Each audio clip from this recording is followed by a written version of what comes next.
Bueno, ahora sí vamos a las preguntas. Acá. Gracias, Presidenta. Buenos días a todos. Joana Flores, de Grupo ASIR. Presidenta, sobre este tema me gustaría preguntarle qué impacto han tenido precisamente todas estas toneladas de basura en las costas de México, en los ecosistemas que ya mencionaban algunos de los gobernadores. Y entiendo evidentemente que la meta para 2030 es pues cero basura en las playas, pero hay metas anuales. Por ejemplo, ¿cuánto sería la meta de 2025 para comentar? sacar ese 80% de la basura del plástico que llega? Claro que sí, con muchísimo gusto. Nosotros estamos invitando a que haya distintos grupos que adopten una playa cada uno, de manera tal que de aquí al 2030 tengamos playas limpias. Generamos 15,000 toneladas diarias, pensamos que ojalá podamos disminuir al menos 3,000 toneladas por año, de manera tal que en los próximos 5 años podamos eliminar por lo menos la llegada del plástico a los océanos. Esa es la idea. Estamos invitando a muchos recicladores, estamos invitando a las empresas, a la ciudadanía, primero a que usen menos plástico y el plástico que se utilice, pues de alguna manera se reutilice o se lleve a los contenedores específicos para reciclar. Por ejemplo, el PET, que se puede perfectamente reciclar, o muchas otras modalidades de plástico. También México está luchando a nivel internacional en la campaña de plástico por un solo uso. Somos parte de ver si se puede lograr una convención internacional de plásticos y sobre todo de algo muy importante, que es la responsabilidad extendida del productor. Es decir, el productor del PET o del refresco o del plástico sea responsable hasta el final. Eso puede ser un gran logro del sexenio. No me comprometo en 2025, pero del sexenio sí. Muchas gracias. Y Presidenta, bueno, cambiando el tema, ayer vimos pues un intento de portazo en la Segov por parte de maestros. ¿Cuál es la postura de su gobierno pues también ante este tipo de provocaciones? Pues no estamos de acuerdo. Y pienso yo que las y los maestros o aprueban o se deslindan. Porque ¿cómo es posible que haya una mesa de diálogo, que ellos hayan elegido a la comisión que iba a entrar a la mesa de diálogo con la secretaria de Gobernación, con el secretario de Educación Pública, y de pronto un grupo de personas, porque eran muy pocas realmente, aventando piedras, queriendo romper la puerta de Gobernación? Es un grupo pequeño, de mucha provocación. Entonces realmente los maestros que están movilizados pues deberían de deslindarse o asumirlo. Nosotros estamos en contra de cualquier acción de violencia. Entiendo que ya el Oaxaca, la sección 22, ha tomado la decisión de replegarse, dicen ellos, bajo sus propias condiciones, y que tienen ahora una asamblea en donde van a plantear a los distintos estados. ¿Cómo lo sabemos? Pues porque es público, no es, incluso vienen algunos medios el día de hoy. Entonces, y es muy importante el deslinde. Fíjense, hace un año prácticamente, previo a las elecciones, porque hubo un plantón igual de la gente, había menos gente, pero había un plantón. Incluso cuando fue el cierre de campaña nuestro aquí en el Zócalo, pues había una parte del Zócalo que estaba ocupada por los maestros. Previo a ello, si ustedes se acuerdan, habían tratado de entrar aquí a Palacio, inclusive aventaron piedras también. Entonces son grupos pues que quieren provocar. ¿Qué quieren provocar? Que haya represión. ¿Con qué objeto? Pues probablemente que digan, pues es que este es un gobierno represor. Pues nosotros no caemos en provocaciones, pero sí decimos que no estamos de acuerdo y que en todo caso las y los maestros pues deberían deslindarse de estos actos. Pero de todas maneras pues parece que ha tomado esta decisión la sección 22 de Oaxaca. Y con la sección de Guerrero, que ¿Se mantiene abierto el diálogo? Sí, a ver, en todos los casos hay que decir, el Sindicato Nacional de Trabajadores de la Educación está dividido por secciones en todo el país. Hay representaciones seccionales. En algunos casos las secciones pertenecen a la Coordinadora Nacional de Trabajadores de la Educación. En algunos casos tienen la representación, como en el caso de la sección 22 o la sección de Chiapas. En muchos otros no tienen ya la representación. Entonces, en algunos casos hay la representación estatal, por decirlo así, y en otros casos no, son grupos más pequeños que pertenecen a la coordinadora. Entonces, hay casos como, por ejemplo, en la Ciudad de México, pues el número de escuelas que está en paro es como el 2%. Entonces, el caso donde hay mayor representación pues es Oaxaca y Chiapas principalmente, y Zacatecas, creo. Entonces, si este repliegue significa que ya se estaría al menos yendo la 22 pues del eso Zócalo. tienen que decirlo ellos tal cual. Yo lo que comento pues es lo que públicamente está en los medios y que ellos hicieron público de cuál es lo que realizaría la 22. ¿Qué propusimos nosotros desde el primer día, incluso desde antes? Mesas tripartitas. ¿Qué quiere decir mesas tripartitas? La SEP, la Secretaría de Educación de los estados, el gobierno estatal, el gobierno de México, con las representaciones sindicales para resolver problemas estatales. Por ejemplo, y no son problemas estatales de la representación sindical, sino del Estado en términos de la educación. Por ejemplo, en Oaxaca hay necesidad de más plazas de maestros en algunas zonas alejadas de la capital. Entonces, pues ahí hay que resolver, porque ni modo que no haya maestros en las escuelas, pues evidentemente tiene que haber maestros en las escuelas. Si no tiene recursos suficientes el Estado, pues se tienen que proveer esos recursos, porque la educación es un derecho y todas las niñas y niños deben tener acceso.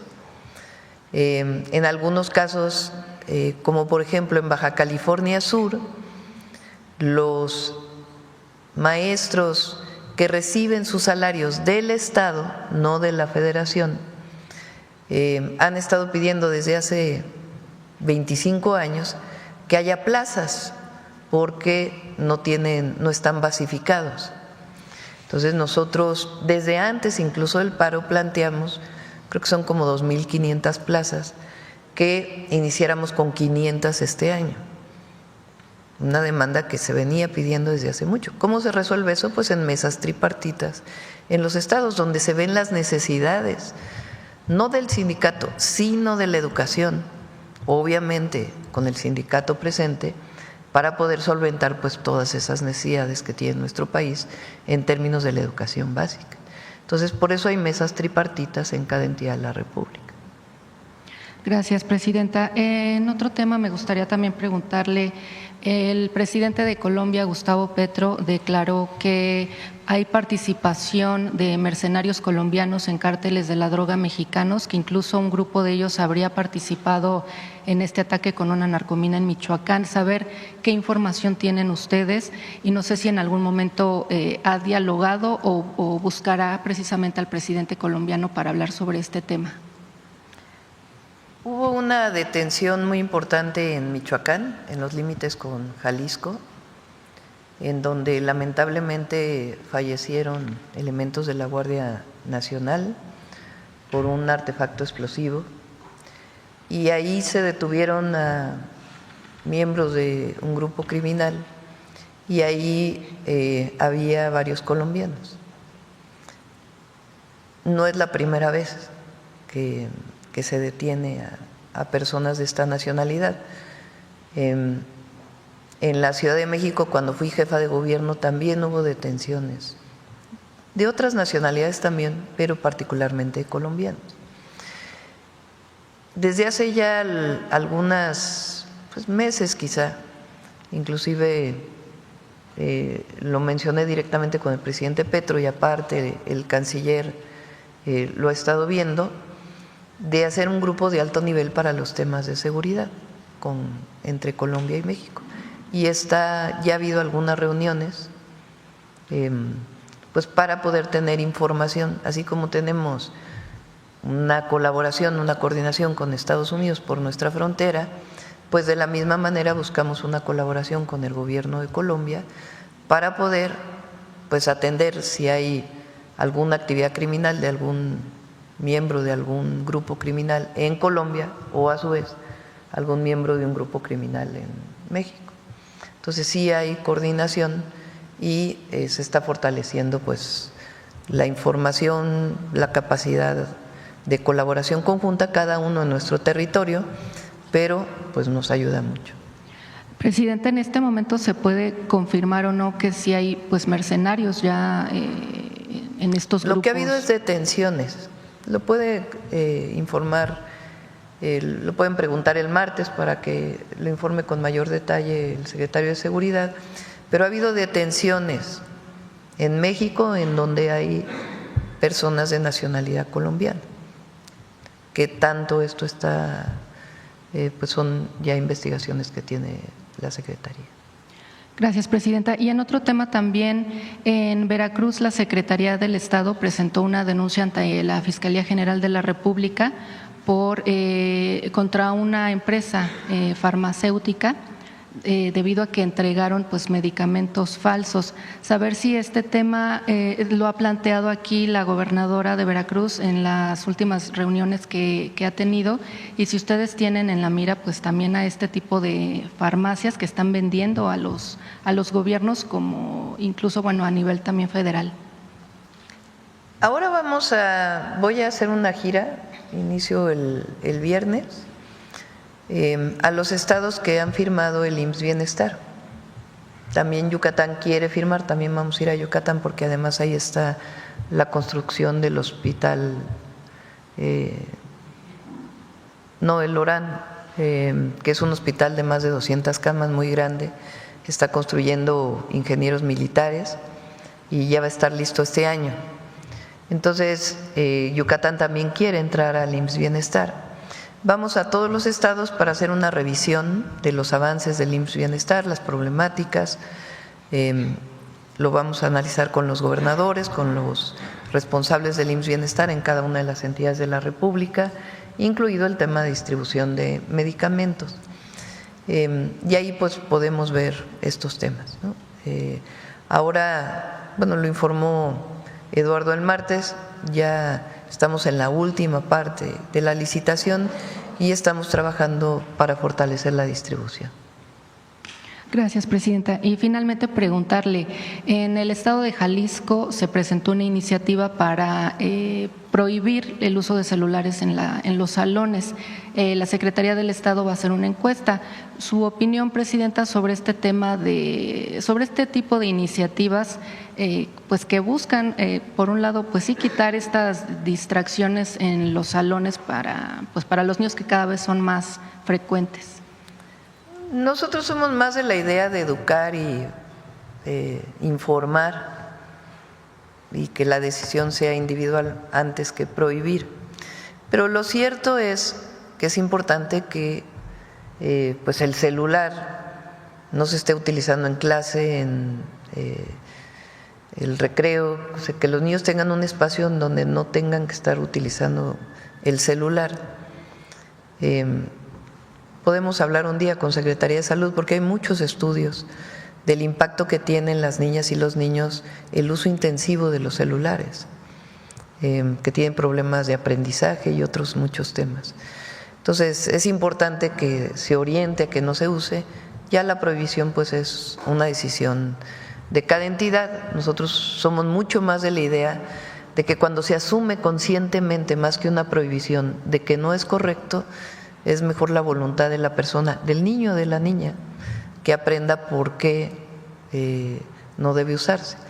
En el caso de los dulces, porque ahí sí hubo una decisión que se tomó al final de la administración pasada y que nosotros continuamos, ahí sí es un asunto directo de salud pública, en donde pues las afectaciones que estamos viendo hoy con el programa Vida Saludable en la salud de los niños es muy fuerte, sobre todo los altos consumos de azúcar. Con estos estudios que usted menciona que podría presentarnos la SEP, ¿en algún momento también se podría tomar este tipo de decisión? Porque hay especialistas, psicólogos, psicoterapeutas y demás que también están diciendo que están incidiendo estos dispositivos en el aprendizaje de los Podemos menores. hacer una mesa con salud, educación y los expertos para poder orientar sobre todo al no uso de celulares o al limitar, que haya una autolimitación en el uso del celular. Muchas gracias, presidente. Gracias. Muchas gracias, presidenta. Alejandro Cabral, de Política y Rock and Roll Radio y de la Asociación Mundial de Radios Comunitarias. Soy el representante nacional de esta asociación. Se han hablado muchas cualidades de usted, que si viene de la academia, que si viene de una experiencia profesional de tal o cual tipo, pero hoy me parece importante recordar que usted fue secretaria de Medio Ambiente y siempre se nos olvida, lo dejamos incluso los periodistas como en el tercer, cuarto, quinto tema, o a veces no lo tocamos en nuestros espacios, pero si no hablamos del medio ambiente a diario, este mundo ya no se lo vamos a poder heredar a nadie. Entonces, importantísimo, día 5 de junio, Día Mundial del Medio Ambiente, la trayectoria que usted tiene, y felicidades por esta iniciativa que están emprendiendo hoy de la limpieza de playas. Sin embargo, yo al venir de Hermosillo, Sonora, el 5 de junio también significa otra cosa. Significa el día de la tragedia de ABC, el día en que se cometió el mayor crimen contra la niñez en la historia de nuestro país. Un crimen que no está resuelto aún, que sigue incluso litigándose, que sigue con algunos asuntos pendientes en cuestión de justicia, que ha logrado cambiar leyes, que incluso los nuevos centros de atención infantil que están inaugurando ustedes vienen de esta lucha de las madres y padres de ABC, que establecieron un nuevo sistema de cuidados fuera de la subrogación y con mejor atención y todo esto. Su opinión acerca de este otro 5 de junio, del 5 de junio de Hermosillo, Sonora, de la guardería ABC, y sobre todo en un tema, yo lo he mencionado, se lo mencioné a usted, en esta terrible tragedia hay víctimas, que son los niños fallecidos, los niños heridos o los niños en recuperación, que hoy ya tienen 18, 19, 20 años, por cierto, se están cumpliendo 16 años de esta tragedia, y están aquellos que ocasionaron directa o indirectamente el incidente, pero también están aquellos muchachos que se metieron a rescatar, señoras, muchachos, personas que hicieron un acto de heroísmo ese mismo día y el resto de los días atendiendo a los heridos. Para ellos no ha habido justicia, presidenta. Yo recuerdo que se ha iniciado en varias ocasiones un diálogo. Entiendo que está en la parte de derechos humanos del IMSS este asunto. No sé si sabe si hay avances al respecto, si se les ha localizado y su opinión sobre este otro 5 de junio. Sí, SOE ha hecho ahí un trabajo de mucha comunicación con las víctimas, siempre nuestra solidaridad y nuestro acompañamiento con las víctimas. SOE ha estado, desde que llegó al IMSS, muy de cerca con este tema. Incluso las familias nos ayudaron en validar el diseño de los nuevos centros de educación y cuidado infantil, de los nuevos CECIS. Y el fondo es que pues nosotros ya no estamos de acuerdo en esta subrogación de los servicios de guarderías del IMSS. Esta idea neoliberal de que lo público era malo per se y lo privado era bueno per se, pues mostró en el caso de la guardería ABC lamentablemente que no necesariamente, y que más bien era un asunto ideológico y de corrupción, el estar promoviendo la privatización de todos los servicios, porque se privatizaron muchísimos servicios y estuvieron involucrados pues muchísimos funcionarios de aquella época, no solamente en la subrogación de guarderías del IMSS, sino en muchas otras subrogaciones de los servicios públicos. Llegó a tal nivel que dejaron de construirse preparatorias o universidades para que crecieran las universidades privadas. No porque esté mal que haya universidades privadas, pero el Estado tiene una obligación, que es el derecho a la educación, e igual que el derecho que tienen las mujeres al cuidado de sus hijos o las familias cuando trabajan. Entonces, esta idea de subrogar todo, de privatizar todo, porque supuestamente era mejor, pues mostró que no es cierto. Y ese es el caso particularmente de las guarderías. Se subrogó prácticamente todo en el ISSSTE, todavía, porque tenemos reuniones permanentes, hay subrogación en el ISSSTE, no solamente de los servicios dentro de los hospitales, sino de guarderías, subrogación en el IMSS, que cambiaron las normas de protección civil y las normas de subrogación, pero permanecen de hace tiempo. Y nosotros estamos dándole la vuelta, es recuperar la capacidad del Instituto Mexicano del Seguro Social como institución pública para poder dar el servicio de cuidado y educación de la primera infancia. Ese es un cambio sustantivo. Van a ser cerca de 200 CECIS los que vamos a construir en el sexenio. Y se generaron nuevos protocolos, nuevas orientaciones educativas, nuevos esquemas de cuidado de los trabajadores y trabajadoras del IMSS. Mis hijos fueron a guardería del IMSS desde muy pequeñitos, y no las subrogadas, sino las operadas por el IMSS. Una maravilla. Entonces, eso es a lo que estamos regresando, y no a la privatización que no llevó a, pues que llevó a corrupción y lamentablemente esta tragedia. Y ya no en el caso de las víctimas, sino en el caso de los héroes anónimos estos, bueno, que tienen nombre, pero que desafortunadamente… Sé que está en contacto con ellos y le pedimos que pueda ampliar la información. Muy bien. Presidenta, en otro tema… recientemente ustedes mandaron una iniciativa de ley de telecomunicaciones, ha sido ampliamente comentada en este espacio y en muchos espacios. Afortunadamente se hicieron una serie de conversatorios en el Senado de la República, nos tocó participar a varias radios comunitarias en estos conversatorios, ya terminaron, ya están arrastrando el lápiz, suponemos ahorita poniendo puntos y comas a la ley. Preguntarles si se han comunicado con ustedes, con la Agencia de Transformación Digital, con el Gobierno Federal, para consultarles sobre qué transformaciones pueden tener. Sabemos que el legislativo es independiente, pero a fin de cuentas ustedes mandaron iniciativa y les tendrán que preguntar cuál era el sentido de tal artículo. Se está cerca pues de todo el proceso de consulta. Hay algunos cambios en la iniciativa que planteamos originalmente a solicitud de pues de muchos colectivos de distinto tipo, particularmente las radios comunitarias y particularmente las radios indígenas y afrodescendientes tienen un apoyo especial. Se está recuperando pues todo lo que se planteó, la posibilidad incluso de que tengan un porcentaje para poder comercializar a través de comercios locales parte de su programación. Se está incorporando eso. Se incorpora también el que quien sea quien otorga concesiones, quien revise concesiones, etcétera, sea un organismo dentro de la agencia en donde participen ciudadanos, que no sea solo el servidor público quien dé su opinión, sino que sea un grupo de ciudadanos que pueda dar su opinión, que son 5, y algunos otros temas que fueron incorporados y que se recuperan. Y la esencia pues es el apoyo a redes comunitarias, y una parte muy importante es el derecho de las audiencias.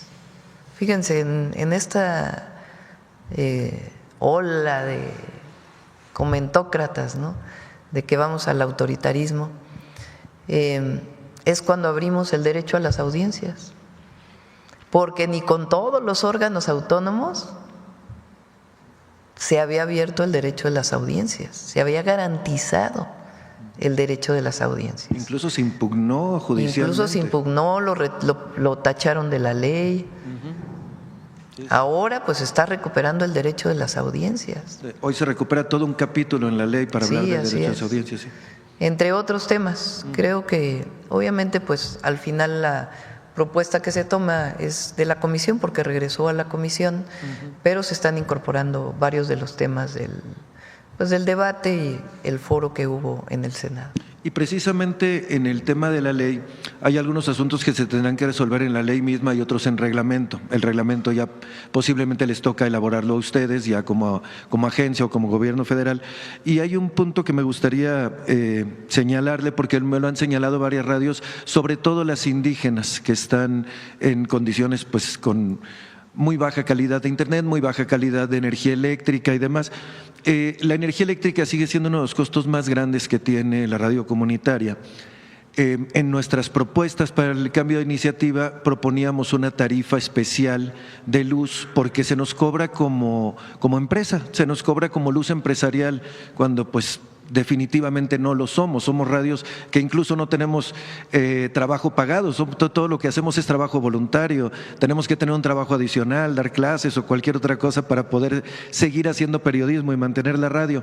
Y un tema que se ha hablado poco, que posiblemente no tendría que pasar por la ley, posiblemente es una decisión de ustedes como gobierno federal, es que también para existir como radios comunitarias con todos los protocolos de la ley necesitamos tener una cuenta bancaria, una asociación civil y demás, la cual se nos vincula como PYME, como pequeña y mediana empresa.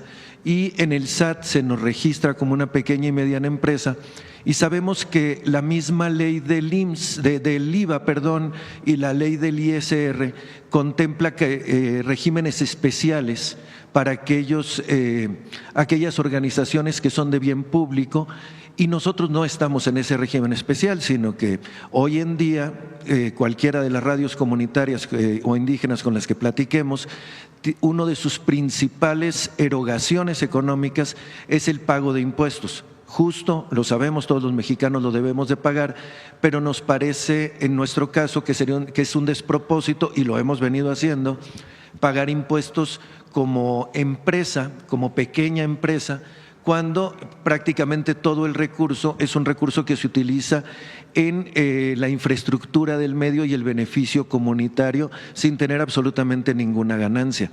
Porque además estamos registrados para no tener ganancias, no es nuestro objetivo la acumulación de capital, nunca lo ha sido, pero tampoco ha sido nuestro objetivo ser medios, somos sin fines de lucro, pero no queremos ser medios con fines de pérdida, y así hemos sido históricamente. Por eso se le está dando esta posibilidad de poder comercializar un porcentaje pequeño de su tiempo. Otro tema, por ejemplo, para radios indígenas y de lugares o de comunidades afrodescendientes es se les pedía una fe notarial, o sea que tenían que ir a un notario para poder registrarse. Formar una asociación civil notarial, sí. Ahora con el cambio constitucional del segundo constitucional de reconocimiento de los pueblos y comunidades indígenas con plenos derechos, se le está dando la posibilidad de que su registro sea ante el INPI, y eso les va a permitir pues también reducir costos, claro. Y que se valide a partir de las asambleas del pueblo si es una radio comunitaria o de pueblo indígena, afrodescendiente, y eso pues les da otra condición. Entonces están mejorando muchísimas de las condiciones. La tarifa de luz hay que verla por fuera de esa ley, si es factible. Y algunas otras cosas que estás planteando. Muy bien. Y por último, Presidenta… Pero el objetivo es que tengan su propio medio de comunicación. Sí, sí. Y no es un medio… son medios públicos y sí, medios de las comunidades. Que no crezcan, que se multipliquen, sí, que la sociedad tenga la posibilidad de tener voz amplificada a través de las públicos y de comunidades indígenas. Sí, los medios públicos y universitarios, importantísimo también el apoyo que se le da en esta ley. En otro tema, Presidenta, un día se habla bien del plan hídrico de Sonora, hay algunos puntos muy positivos, se pretende dotar de agua al pueblo de Sonora, que estamos en la peor sequía en la historia. Sin embargo, varios especialistas y pobladores de la cuenca del río de Sonora, sobre todo en la parte del Molino de Camus, que es en donde han sufrido la última digamos, la última parte de la contaminación del río Sonora que llegó hasta esa zona, la presa que llegó a servir como la presa previa a Hermosillo, cuando ya se secó la presa Belardo L. Rodríguez, y que ahora se está planteando alrededor de esta comunidad hacer nuevas presas, están muy preocupados. Dicen, nosotros por experiencia propia podemos decir que no es el camino las presas, y hay cada vez más ciudadanos organizados, tanto de la academia como de la lucha social, como pobladores, que se cuestionan si una presa es lo que se necesita y 3 presas es lo que se necesita.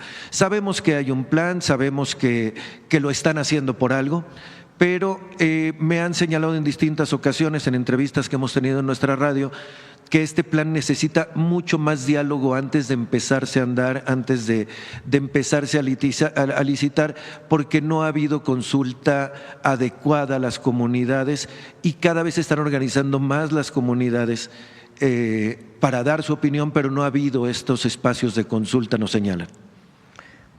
Quisiera decir 2 temas del río Sonora. Uno, Alicia ha estado trabajando de manera muy importante con las comunidades por el tema de la contaminación minera, Sí, que hubo y que aquel litigio pues con Grupo México. Grupo México. Entonces está trabajando con las comunidades. El objetivo es retomar las obligaciones de la empresa para poder limpiar, garantizar su limpieza, darle seguimiento a las enfermedades de la población, tener todas las plantas potabilizadoras, etcétera, etcétera. Entonces ha estado trabajando Alicia de manera muy importante ligada a las comunidades, el gobernador también ha estado presente, para poder resolver ese tema de fondo y que las comunidades estén de acuerdo, porque se sigue arrastrando el litigio. Y el objetivo final pues es que haya un río limpio y que haya seguimiento epidemiológico y que se cumpla con todas las medidas que debe cumplir la empresa. Entonces ese es un tema que y se va a estar en… Que se termine el hospital, que sigue que se siendo termine el obra negra. hospital, que esté funcionando el hospital, que haya vigilancia epidemiológica, etcétera, etcétera. Todo lo que han pedido las comunidades lo hacemos nuestro para poder exigírselo a la empresa y estar cerca de las comunidades para que realmente se cumpla todo aquello que piden las comunidades. Esa es una parte que tiene que ver con la contaminación. La otra parte es abastecer de agua a Hermosillo, que es uno de los temas principales. La Conagua está trabajando con el gobierno del estado y sí hay diálogo pues con comunidades académicas y comunidades que están planteando que esta no es la mejor vía para poder pues hacer un planteamiento integral. Desde nuestro punto de vista, no hay muchas opciones para resolver el problema de abasto de agua para Hermosillo, que es indispensable.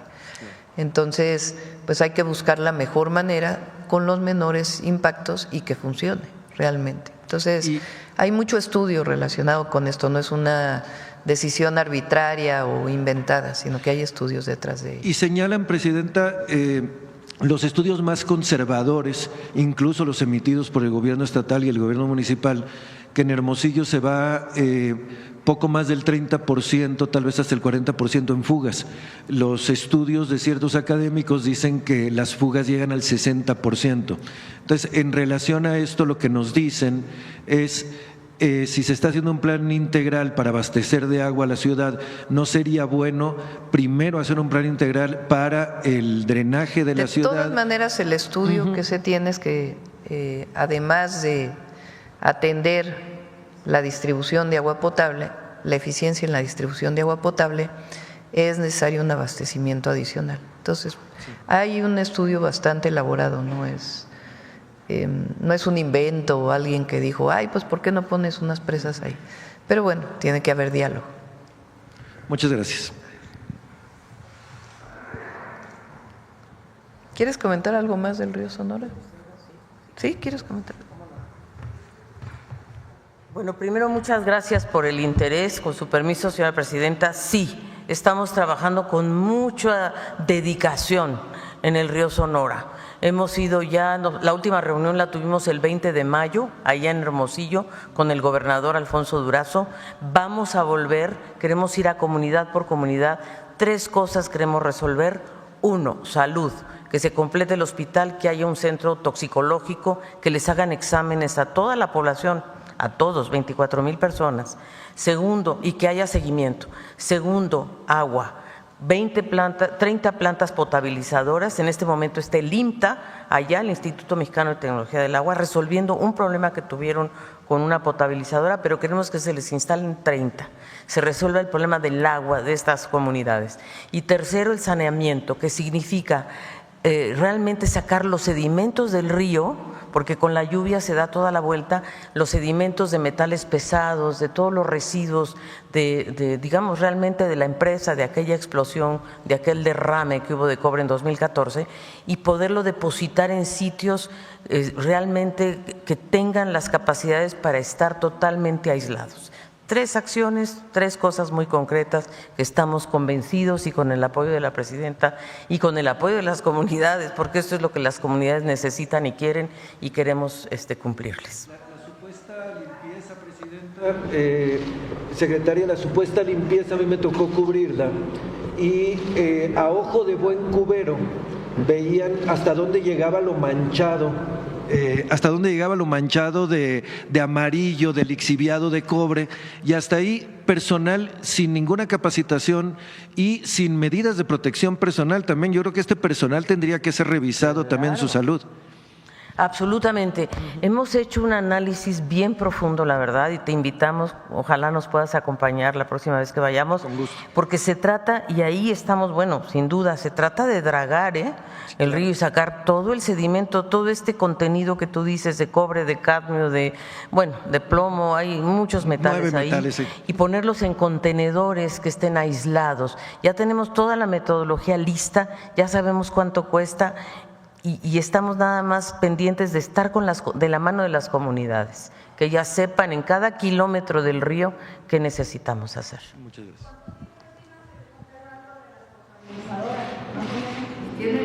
Tiene que pagarlo la empresa. Todo esto tiene que pagarlo la empresa. Entonces se está trabajando para ver exactamente todo, y después en comunicación con la empresa para que acuerden un convenio en donde las comunidades también estén de acuerdo. Y ahí ya vendrán los tiempos. La secretaria ha dicho que se cancelaría Grupo México la operación si no cumple esto realista. Lo que estamos buscando es que cumpla, no que no cumpla. Entonces, por eso es este trabajo integral que se está haciendo, buscando que se cumpla. Muy bien. Adelante. Buenos días, presidenta. Yaret Arciniega, de Revista Fortuna. Presidenta, en el marco de la reunión que tuvo ayer con el sector siderúrgico a propósito de los aranceles y considerando la profunda presencia e inversión que empresas mexicanas del sector siderúrgico pues han tenido o han establecido en Estados Unidos, como de Acero, CIMEC, Ternium incluso, que no solo exportan, sino que también pues generan empleos y contribuyen al sistema económico estadounidense. ¿Cree usted que esta integración pues productiva podría ser un factor determinante para que pues Estados Unidos flexibilice o incluso evite la imposición de estos nuevos aranceles del 50% pues al acero y al aluminio mexicano? Pues vamos a ver cómo resulta la reunión con este viernes. Recuerden que el día 11 viene el subsecretario Landó a México, es uno de los temas que vamos a hablar con él. Entonces vamos a esperar antes de hacer los planteamientos para el acero y el aluminio. Muchas gracias, presidenta. Y también, por otro lado, en el marco de la reforma judicial que ha avanzado en la elección de voto popular de jueces y magistrados, queremos plantearle una reflexión sobre otro pilar de la legalidad que también pues enfrenta severos cuestionamientos. Se trata del sistema notarial, presidenta. En Revista Fortuna realizamos una investigación que expone casos documentados de notarios que pues lejos de brindar certeza jurídica han incurrido en actos que vulneran la fe pública. Por ejemplo, el notario Cándido Mejía García, de Tula, Hidalgo, dio fe de la firma de una persona fallecida, Gloria Nájera, desde 2014 en un contrato fechado en 2023. Además, el nombre del notario aparece en otro expediente judicial por presunto fraude inmobiliario en Cancún, Presidenta. ¿No considera que, así como se plantea democratizar el Poder Judicial, también debería revisarse el sistema notarial para pues, abrirlo a mayor vigilancia, transparencia y rendición de cuentas? Hay estados donde funciona mejor, digamos, y hay estados donde encontramos casos de corrupción. Yo creo que la mejora en el Poder Judicial va a ayudar a muchos temas de corrupción en muchas áreas, porque muchas veces ocurre que se denuncia un caso de corrupción y se topa con un juez. Entonces, caso notarios o algún otro caso de corrupción, pues si hay un sistema judicial, un poder judicial que hace su trabajo, pues tendría que haber sanciones. Entonces, mejorando el sistema judicial, el poder judicial va a tener impacto en toda la vida pública, particularmente vinculada con casos de corrupción. ¿El sistema notarial entonces habrá revisión? ¿Consideraría usted Pues hacer una depende revisión? de cada estado. ¿Qué son los notarios? Los notarios son auxiliares del gobierno para la fe pública. Entonces son atribuciones que tiene el gobierno que descansan en los notarios. Entonces lo que tiene que garantizarse junto con los registros públicos, pues es que haya orden y haya honestidad. Entonces, mucho tiene que revisarse en cada estado de la República. Ya si es necesaria una revisión o no, pues tendría que analizarse después. Pero el tema central es que hoy, y eso es lo que buscamos y eso es lo que queremos del Poder Judicial, es que haya justicia y que si hay un acto de corrupción se sancione, sea notario, sea funcionario público de otro lado, a nivel municipal, a nivel estatal, a nivel federal, y que no se tope con la impunidad que protegía al Poder Judicial. Muchas gracias, Presidenta. En un tercer tema, respecto a los créditos para las pequeñas y medianas empresas, el legislador Alfonso Ramírez Cuellar adelantó a Revista Fortuna que en las mesas de trabajo con la banca se ha avanzado en la propuesta de establecer juzgados especiales para pues, agilizar la resolución de controversias judiciales, Presidenta.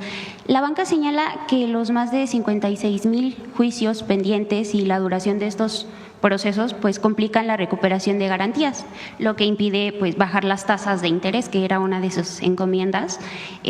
Considerando la autonomía del Poder Judicial, ¿qué recomendaciones pues puede ofrecer ante esta petición de la banca y qué mensaje tiene para los usuarios que enfrentan altas tasas y pues en muchos casos han perdido sus viviendas sin acceso justo a pues a la justicia? Como son distintos, ¿no? Porque una cosa es las tasas de interés y otra cosa es si hay un fraude vinculado con algún usuario de algún crédito hipotecario, ¿no? Pero lo Son que plantea distintos. la banca es que pues la duración de estos procesos y que son más de 56,000 juicios pendientes, pues es lo que pues afecta o complica la recuperación de las garantías. Y dicen que eso afecta a la baja de las tasas, a bajar las tasas. Pues depende desde qué perspectiva lo veas, ¿no? Fíjense el Infonavit lo que ocurrió. Se contrataron despachos y despachos y despachos supuestamente para la cartera vencida y la mitad de la cartera vencida pues era fraudulenta. Entonces, por eso, en la medida en que el Poder Judicial funcione, resuelva, cuando hay fraudes, cuando hay corrupción, en esa medida pues va a disminuir la impunidad y el pueblo va a tener más acceso a la justicia, en todos los sentidos. En particular el caso de la banca, por lo pronto no tenemos planteado una reforma adicional. De juzgados especializados. Por lo pronto no, ya se puede ver hacia adelante. Yo creo que hay que garantizar, o tiene que garantizar la nueva Corte y el nuevo Poder Judicial su operación, su funcionamiento, que realmente esté generando todas las condiciones para el acceso a la justicia y después ya pues plantear otras cosas.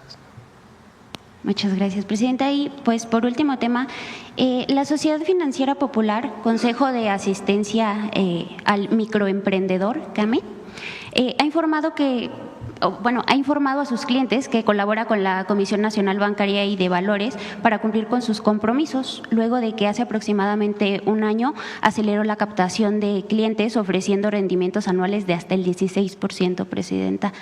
Analistas señalan que las autoridades podrían ordenar el uso del fondo de garantía para que los ahorradores recuperen sus recursos. Nada más preguntarle, ¿le ha informado el presidente de la Comisión Nacional Bancaria y de Valores, Jesús de la Fuente Rodríguez, sobre este caso? Y también preguntarle si existen otras SOFIPOS en situaciones pues similares que también podrían requerir el uso de dicho fondo. Vamos a pedirle al secretario de Hacienda que pueda contestar a cada uno de tus planteamientos. Ellos son los que tienen la relación directa con la CNBV. Y finalmente, pues considera que usted considera necesario la intervención de la Comisión Bancaria en este caso, dado que el CAME adeuda más de 2.679 millones de pesos. Hay protocolos, o sea, no es un asunto tanto en la CNBV como en general en el sistema financiero de nuestro país. Hay protocolos y reglas, no es que a alguien se le ocurra pues hay que revisar esto, hay que revisar el otro, hay consejos. Entonces a partir de ahí pues se determina la revisión de uno u otro tema. Entonces ahí pues le pedimos al secretario de Hacienda que tome este tema. Muchas gracias, Presidenta. Buen día. Gracias. A ver, vamos por acá.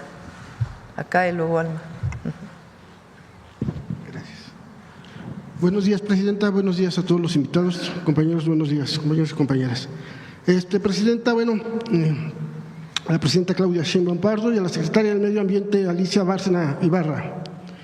En este Día Mundial del Medio Ambiente, que nos convoca a repensar nuestra relación con la naturaleza y a asumir una ética de cuidado planetario, me permito plantear una inquietud que va más allá de lo coyuntural. ¿Qué tipo de desarrollo queremos promover desde la Cuarta Transformación? Del 15 al 18 de mayo se celebró en Acapulco, Guerrero, el evento conocido como Acamoto 2025, un festival masivo de motociclistas que, lejos de fomentar una cultura de convivencia armónica o recreación responsable, terminó en tragedia, caos urbano y profundo impacto ambiental. Algunos datos preocupantes: 7 personas muertas y varios heridos por accidentes, 42 personas detenidas, 290 infracciones y 115 motocicletas decomisadas. Actividades como arrancones ilegales, pasarelas sin control vial, vandalismo y disturbios en la vía pública. Una ciudad desbordada con alta contaminación auditiva, de emisiones, deterioro del orden social y ambiental. Las preguntas son: Presidenta, Secretaria, con base en el derecho a un medio ambiente sano y a la seguridad pública, ¿pueden seguir permitiéndose estos eventos sin regulaciones estrictas o sin una evaluación de impacto ambiental y social? ¿Existe algún tipo de autorización, evaluación de riesgos o dictamen ambiental para permitir eventos de alto impacto como el Acamoto? Y si no los hay, ¿no estaríamos frente a un vacío legal que debe corregirse urgentemente? No puede haber transformación si seguimos normalizando espectáculos que priorizan el consumo, la velocidad, la muerte por encima de la vida, el orden y la paz. La Cuarta Transformación debe ser también una revolución cultural y ecológica. Solicitamos en este caso sea revisado por la Secretaria del Medio Ambiente, la Secretaria de Seguridad y Protección Ciudadana, así como por parte de la Consejería Jurídica del Ejecutivo Federal, para definir criterios nacionales que garanticen que ningún evento masivo atente contra el derecho a la vida, la salud y el medio ambiente. Gracias, Presidente.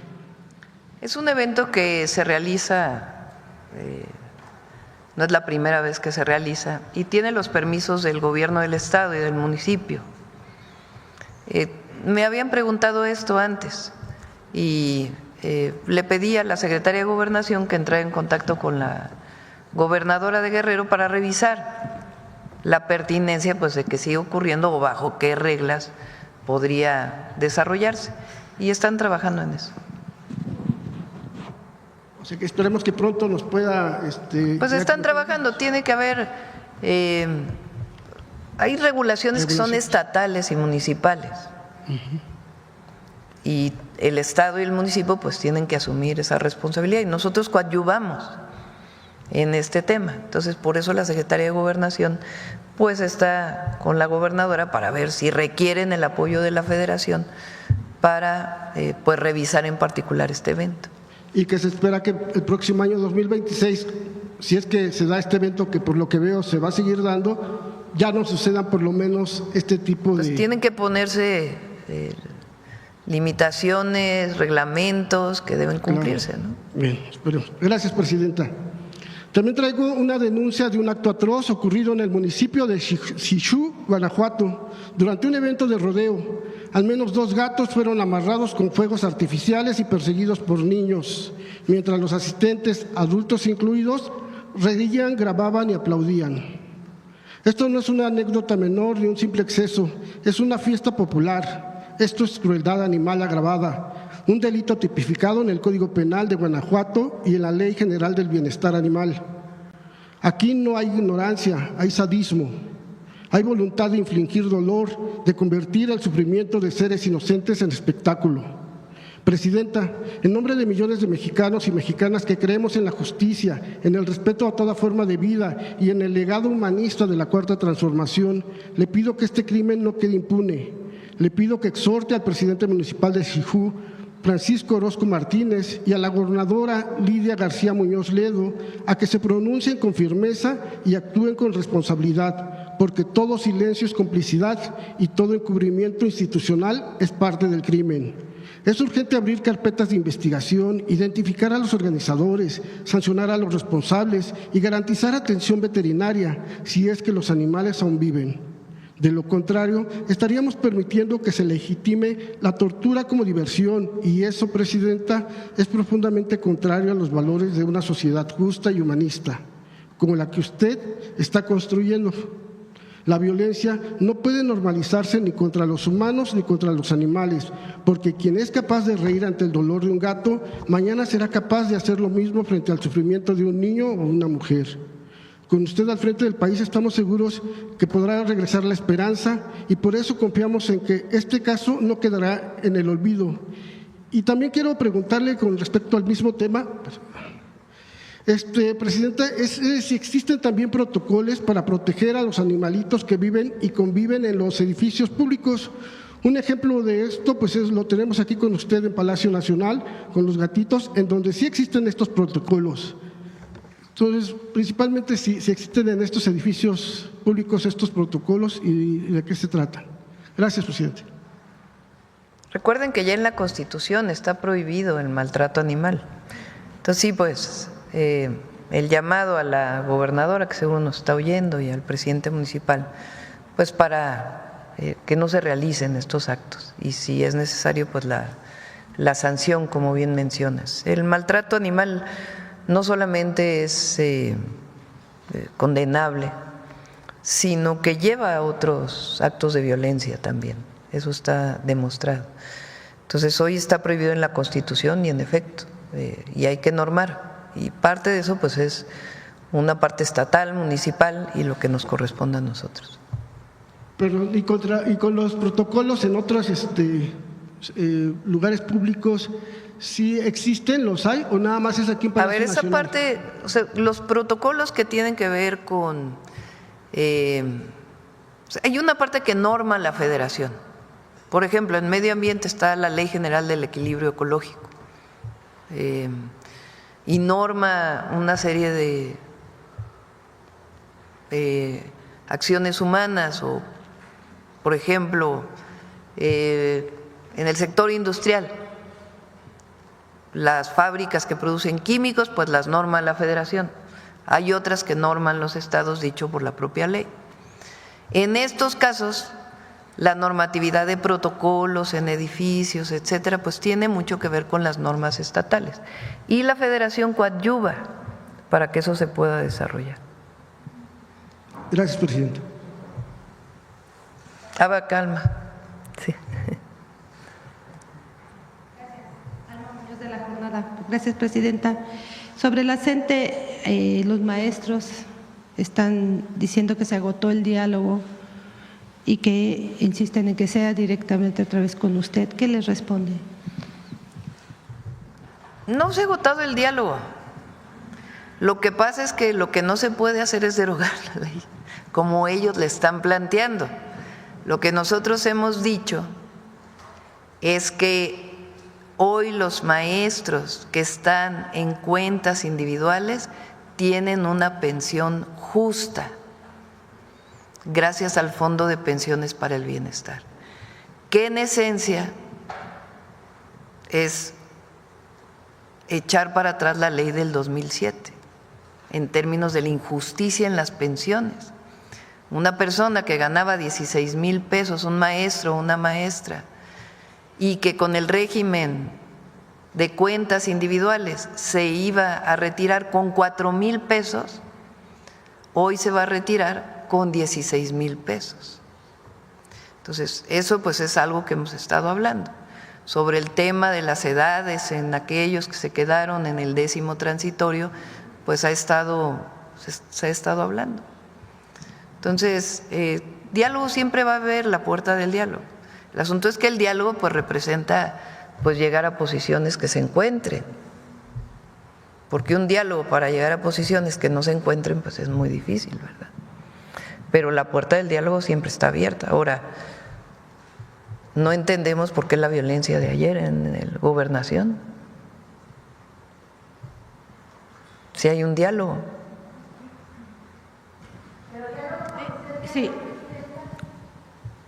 Parece que esa es su condición, que sea con usted. Usted ya no, la puerta del diálogo con usted ya no está abierta. Ellos, ellos tienen que respetar la decisión de sus bases también.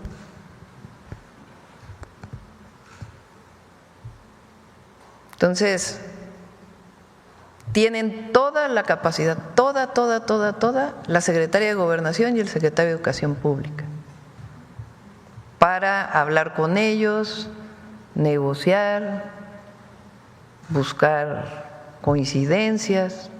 No necesitan hablar con la presidenta porque tienen toda la atribución. Son secretarios de Estado, no es un servidor público menor quien está dialogando con ellos. Entonces, ahí está la puerta del diálogo abierta. Gracias. Presidenta, quiero preguntarle, de última hora estamos informándonos que hay un revés definitivo para México, en su caso contra las armerías en Estados Unidos.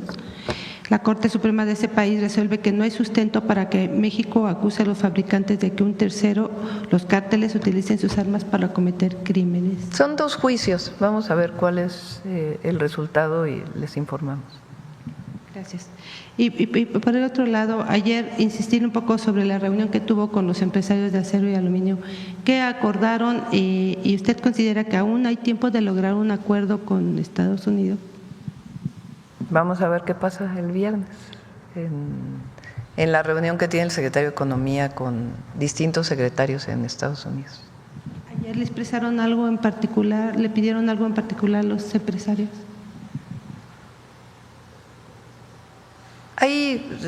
Hemos estado tomando una serie de medidas por acero que viene de otros lugares del mundo.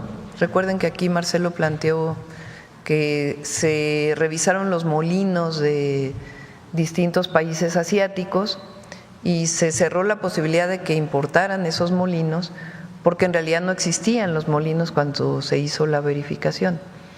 Entonces, ellos están planteando pues cómo proteger a nuestra economía también de aceros que están llegando de otros lados. Entonces, estamos trabajando con ellos en distintas áreas con el objetivo pues de garantizar los empleos en la industria del acero. Y el aluminio también. Y bueno, también quisiera preguntarle su opinión. ¿Siguen los museos cerrados ayer? Sí, ya hoy se abre. Entendíamos que se habían abierto ayer, según nos había dicho Sí, la secretaria. hubo un problema ahí en el tiempo de adjudicación de la licitación que tuvieron en el INAH para la seguridad y por esa razón se cerró, pero ayer que vimos el tema y hablamos con Diego y todo, de inmediato se abrieron. ¿Será seguridad privada o será policía? No, va a ser policía auxiliar. Sí. Gracias. Y aprovechando la presencia de la secretaria, usted hace rato comentó el tema del sargazo, que no se le olvide, le dijo a la gobernadora Mara. ¿Cuál es ahorita, cómo está esa situación, por favor? Bueno, Secretaría de Marina ha estado trabajando en la recolección del sargazo desde hace ya varios años y vamos a trabajar en dos áreas que coordina Alicia y el secretario de Marina. Una, pues, es seguir en lo que se está haciendo ahora para la limpieza de las playas, pero la otra es encontrar esquemas que permitan la mejor colección. Bueno, son tres. ¿Por qué está llegando sargazo a las playas? Que es una pregunta científica y que con distintos equipos de investigadores a nivel nacional se va a hacer una mayor investigación de las razones por las cuales llega el sargazo. Segundo, porque hay quien habla del cambio climático, hay quien habla de la deforestación en la Amazonia y que por eso los nutrientes hay más nutrientes en el océano y por eso hay más sargazo. Son hipótesis que queremos seguir analizando para poder, pues, entender las causas. Segundo, poder recuperar el sargazo en el océano también para su uso. Y tercero, pues mejores esquemas de recolección del sargazo que nos permitan, pues, garantizar las playas limpias. Gracias, Presidenta. También. ¿Quieres comentar algo más, Alicia? Muy importante la pregunta, porque llegan alrededor de 60,000 toneladas de sargazo al año en los años más difíciles y este va a ser uno. La Secretaría de Marina nos ha ayudado muchísimo. Lo que queremos ahora es cambiar la dinámica y recolectar el sargazo en el mar vivo, porque cuando ya llega a la playa está descompuesto y la presidenta nos ha instruido trabajar con el gobierno de Quintana Roo, Mara Lezama, para ver si podemos montar una planta de tratamiento de sargazo para poderlo recolectar, tratar y generar biogás junto con los lodos de las plantas de tratamiento. En eso estamos, queremos resolverlo y estamos trabajando en esta posibilidad de tratamiento. Es una de las plantas de economía circular, tenemos 2 y quizá 3. Porque la Ciudad de México tiene una en el bordo poniente, vamos a hacer la de Hidalgo y esta planta de tratamiento de sargazo. ¿Y cuándo empezarían con los trabajos para esta? Pues estamos en eso, estamos buscando el terreno, ya tenemos algunos estudios, creo que es urgente, la verdad, y con la participación de la Secretaría de Marina, porque ellos nos ayudan a recolectar este sargazo que es importantísimo. Esperamos este año echarlo a andar. Muchas gracias.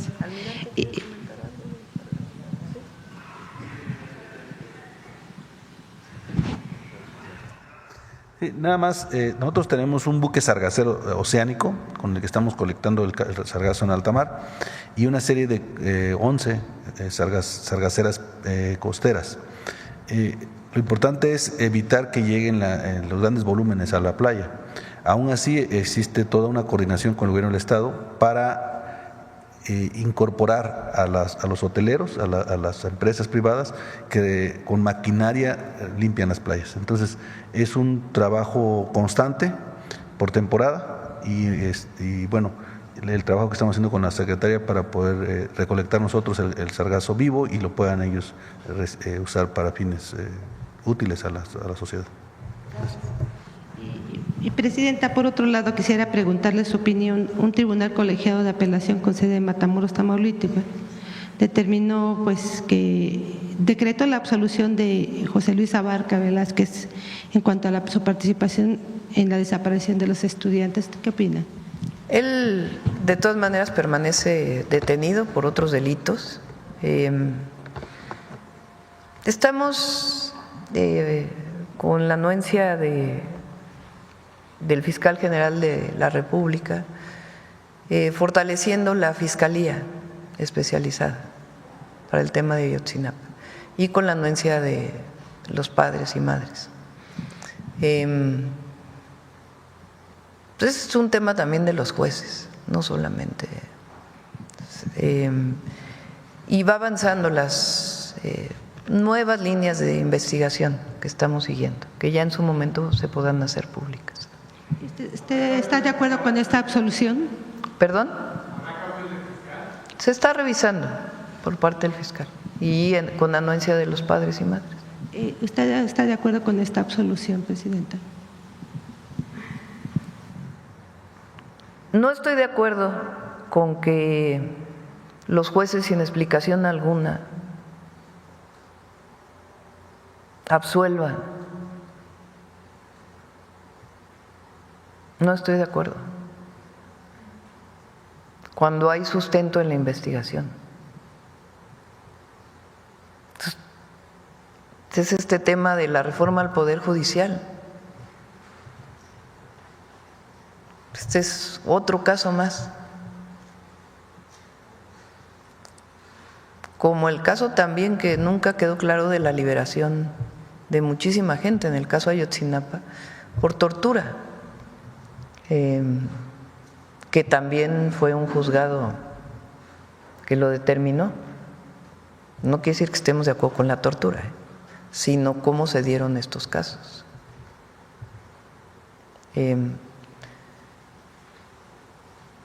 Por eso es el nuevo tribunal dentro de la Corte o del Poder Judicial, más que dentro de la Corte, dentro del Poder Judicial, de disciplina judicial. Porque ¿quién evalúa la actuación de los jueces? ¿Quién? Entonces, por eso el nuevo Poder Judicial, pues es la nueva Corte y un tribunal de disciplina judicial que con base en reglas puede evaluar la actuación de un juez o de una jueza. Y en este caso, pues también tiene que evaluarse la actuación de esta jueza o juez.